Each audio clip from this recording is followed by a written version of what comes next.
What's up, guys? Let me try to get in camera view here. I'm going to try to show you a few tricks how to transition chords here on the piano. So, because a lot of people ask me about this, the first thing I would tell you is make sure you have a foot pedal. Because I'm going to first show you, this is without the foot pedal. You can see how the notes just deaden. With the foot pedal, it blends the notes together. So you want to keep that foot pedal pressed. It'll give you a full rich sound.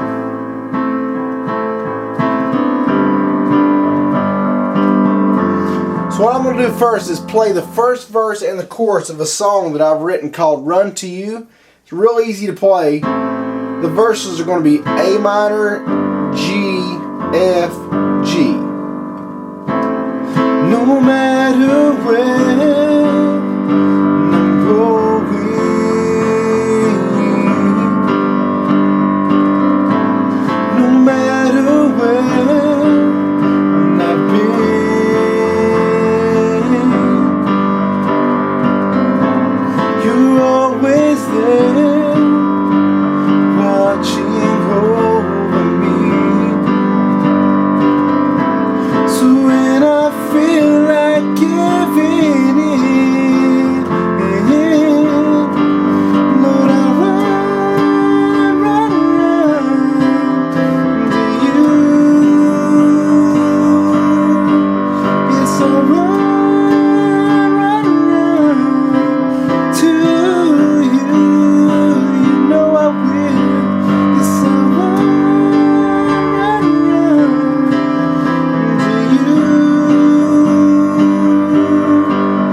So that's a song, like I said, it's an easy song to play, and the reason I teach you that one is because all the chords are very easy to form. A minor, you play an A note, a C, and an E. And I play with my thumb, first finger, and middle finger. There's an A minor, slide them all down one key. There's your G, all down one key. There's an F, and back to G, back up one. So with my left hand, all I'm going to do is the bass notes. So I'm just hitting two A's while I play A minor, two G's, two F's, two G's. But here's how you transition. So the first thing I said, use the foot pedal. But what you want to do to help those chords blend, when I'm going to switch, I will play the middle note of the next chord. So let's say I'm just on A minor. So the middle note of the G is this B note. So your first finger, basically. So it's going to go.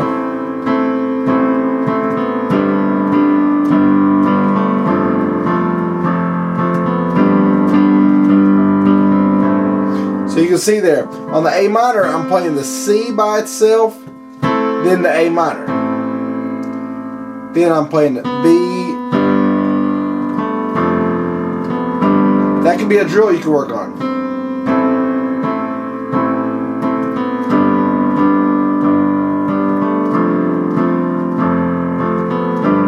Just back and forth. A minor, G,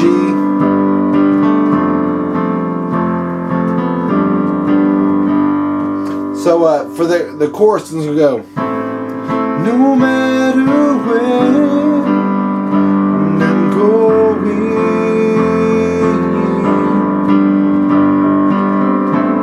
no matter where I've been,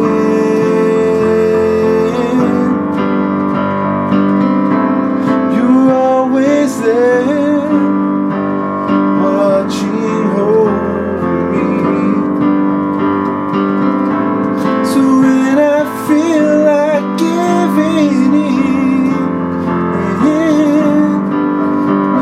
and the chorus is going to be D minor, which is just same as a D but lower that. So it's every other note, start with a D. So it's D minor, and then this chord's called a C over E. And what that means is you play the C with the right hand, the C chord, but the bass notes are E, C over E. So a C would be this. A C over E is a C with the right hand. So let that be a learning experience for you. If you ever see C/E, that's the first note is what you, whoa, goodness sakes. I'm not even going to edit that out. It's funny. My camera about fell on me. D, C over E, then G. I'm still doing that same principle. But, you know, D, middle note, then C, then middle note of G.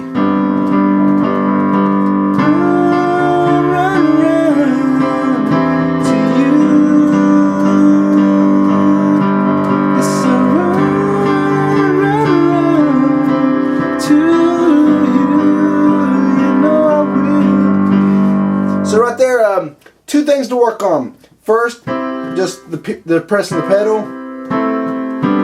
help the chords blend, and then, and another way I had to get a full rich sound, this is after you get more advanced. If you're playing a C here, I will take my pinky finger and play a high C. It makes a really rich sound because you're playing so many octaves. 1, 2, 3, 4.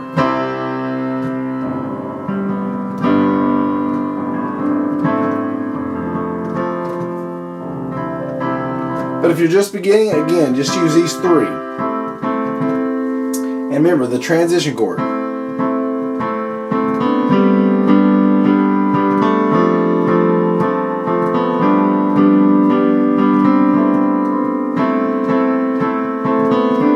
So all you do is move your first finger over one.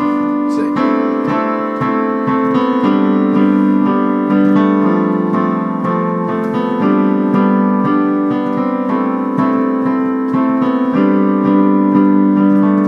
And remember, just work on that timing. It's all about timing. So many people will struggle with the timing of a song, but just get that beat in your head. You might want to put on that kind of a tempo or a metronome.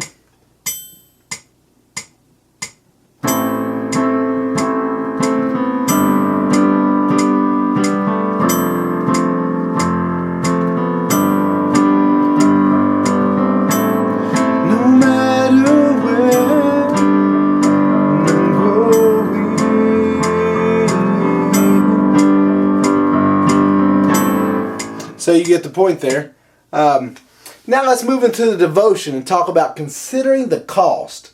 Let's consider the cost, the pros and the cons of following Christ.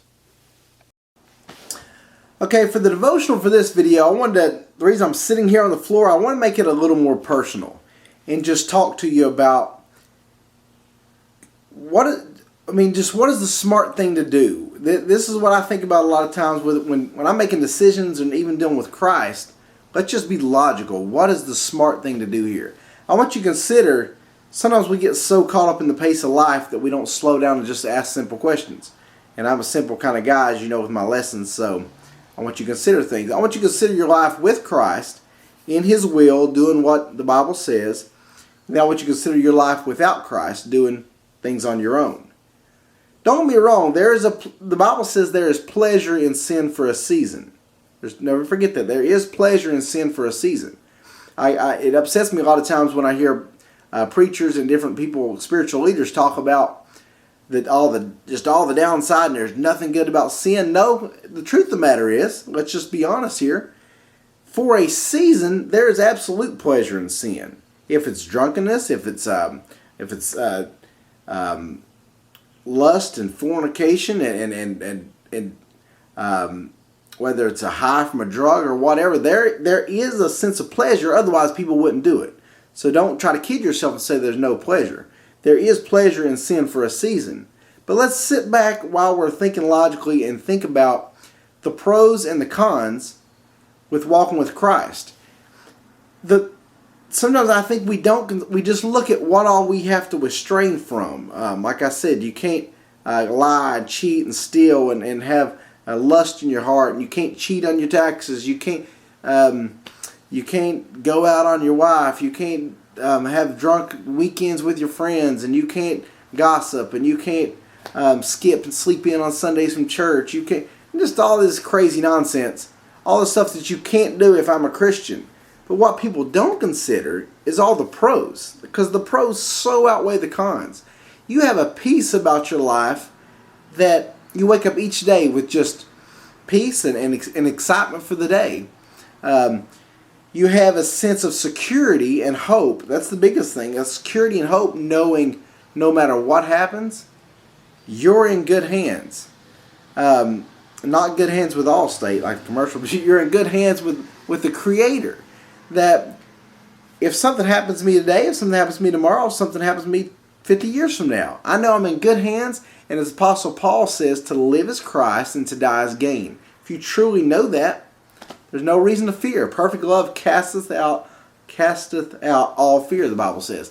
So you have this sense of joy, this sense of peace, a sense of contentment. You don't need the things of the world. Somebody gets you something nice, or you purchase something nice, it's great, but you know you don't need it because you have that true joy and happiness in your heart.